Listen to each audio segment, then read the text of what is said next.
السلام عليكم ورحمة الله وبركاته. بسم الله الرحمن الرحيم. الحمد لله رب العالمين والعاقبة للمتقين والصلاة والسلام على نبينا محمد خاتم الأنبياء والمرسلين. أما بعد، وقال الله تعالى في القرآن المجيد والفرقان الحميد: أعوذ بالله من الشيطان الرجيم، بسم الله الرحمن الرحيم. وأنزل الله عليك الكتاب والحكمة وعلمك ما لم تكن تعلم وكان فضل الله عليك عظيما. صدق الله العظيم. پگھلنا علم کی خاطر مثال شمع زیبا ہے، پگھلنا علم کی خاطر مثال شمع زیبا ہے، بغیر اس کے نہیں پہچان سکتے ہم خدا کیا ہے۔ جناب صدر اور معزز سامعین کرام، انسانی زندگی میں علم کو بڑی اہمیت و فضیلت حاصل ہے۔ علم اخلاق و کردار، قول و گفتار کا سرچشمہ ہے، تہذیب و تمدن کے لیے معیار اور جہالت اور تاریکی کے لیے ماہ کامل ہے۔ تاریخ ذہن کے لیے نور آفتاب ہے، حصول معرفت الہی کے لیے وسیلہ اور ذریعہ ہے، مقصد تخلیق کی تکمیل کے لیے چشم و چراغ ہے، خود شناسی اور خدا شناسی کے مقام کو پہنچا دیتا ہے، اسی کے ذریعے انسان فضاؤں میں پرواز کر لیتا ہے۔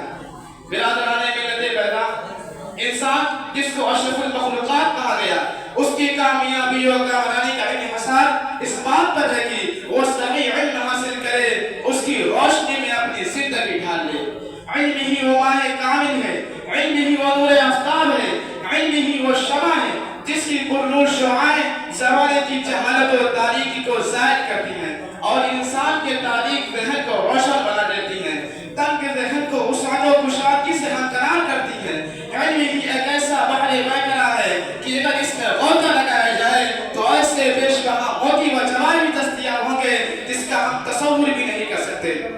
تاریخ بھی شہادت دیتی ہے کہ علم ہی کی روشنی نے قوموں کی تقدیریں بدل ڈالی۔ جب بھی کوئی قوم زیور علم سے آراستہ ہوئی تو اس نے دنیا کو مسخر کر دیا۔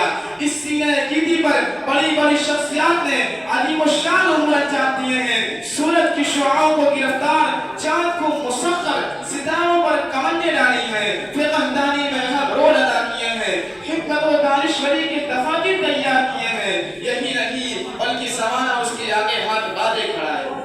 اسی سے قوموں کی زندگی میں انقلاب آئے، اسی کے ذریعے انسان فضاؤں میں پرواز کر رہا ہے، گھر بیٹھے دنیا کی خبریں سنتا ہے، دور دراز کے مناظر کا مشاہدہ کرتا رہتا ہے۔ آج کی ترقیات و تحقیقات، ایجاد و انکشافات جن کا ہم سب مشاہدہ کرتے ہیں، جو ہمارے لیے نفع بخش ہے، یہ سب کچھ علمی و عقلی ترقی کا ذریعہ ہے۔ برادران اسلام، اشرف المخلوقات نے جب اپنے قلوب کو نور علم سے منور کر لیا تو کائنات کی ظلمت و تاریکی اس کی نگاہوں سے اوجھل ہو گئی، پھر حقائق منکشف ہو کر سامنے آ گئے، جس سے اس نے سورج کی شعاعوں کو مقید کر کے بجلی تیار کی، فضاؤں میں ہوائی جہاز اڑائے، خلا میں راکٹ اڑائے اور بحر عمیق سے ہیرے جواہرات اور دیگر معدنیات حاصل کیے۔ محبان اسلام، علم ہی ایک ایسا مؤثر ذریعہ ہے جس سے مومن اور کافر، مہذب اور غیر مہذب کے درمیان فرق و امتیاز کیا جاتا ہے، اس لیے کہ صاحب علم ہی ان اسرار و رموز سے واقف ہوتا ہے جنہیں اللہ تعالیٰ نے جاہلوں کو مخفی رکھا ہے۔ ایک جاہل آدمی جسمانی قوت و طاقت کے اعتبار سے خواہ بڑھا ہوا ہو، مگر مہذب اور ذی عقل آدمی اپنے علم کی قوت سے اس پر غالب آ جاتا ہے۔ حضور صلی اللہ علیہ وسلم نے علم کی افادیت و ضرورت کے پیش نظر اپنی امت پر اس کے حصول کو فرض قرار دیا ہے، لہذا فرمایا طلب العلم فرض علی کل مسلم، یعنی علم کا طلب کرنا ہر مسلمان پر فرض ہے۔ برادران اسلام، علم ہی ایک ایسا مؤثر ذریعہ ہے جس سے مومن اور کافر، مہذب اور غیر مہذب کے درمیان فرق و امتیاز کیا جاتا ہے، اس لیے کہ صاحب علم ہی ان اسرار و رموز سے واقف ہوتا ہے جنہیں اللہ تعالیٰ نے جاہلوں پر مخفی رکھا ہے۔ ایک جاہل آدمی جسمانی قوت و طاقت کے اعتبار سے خواہ بڑھا ہوا ہو، مگر مہذب اور ذی عقل آدمی اپنی قوت سے اس پر غالب آ جاتا ہے۔ برادران اسلام، اسلامی نقطہ نظر سے تعلیم تمام مقاصد سے اقدم ہے اور یہ تمام مقاصد کی روح ہے۔ علم ایک ایسی شمع ہے جس کے ذریعے دینی و دنیاوی ترقیات کی تمام راہیں روشن ہو جاتی ہیں، جہالت کی تاریکیوں کو منور کر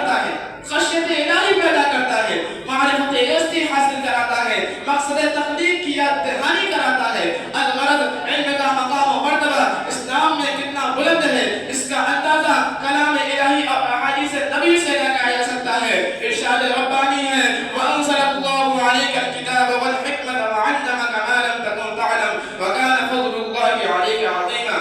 خدا وحدہ لا شریک نے آپ پر کتاب و حکمت نازل کیا اور جو آپ نہیں جانتے تھے وہ سکھائی. آپ پر اللہ کا بہت بڑا فضل ہے. جو اسی جگہ ارشاد فرماتے ہیں قل هل يستوي الذين يعلمون والذين لا يعلمون. اے نبی کہہ دو کیا وہ لوگ جو جانتے ہیں اور وہ لوگ جو نہیں جانتے برابر ہو جائیں گے؟ قرآنی آیات سے یہ باتیں روز روشن کی طرح آیا و بیان ہو کر سامنے آ جاتا ہے. علم عالم و جاہل کبھی بھی برابر نہیں ہو سکتے. دوسرے مقام پر اللہ تعالیٰ اہل علم کی عظمت واضح کرتے ہوئے ارشاد فرماتے ہیں یعرف اللہ الذین آمنوا منکم والذین اوتوا العلم درجات. یعنی اللہ تعالیٰ ان لوگوں کے درجے بلند کرے گا جو تم میں سے ایمان لائے اور جنہیں علم عطا کیا گیا. میں انہی چند باتوں سے اپنی تقریر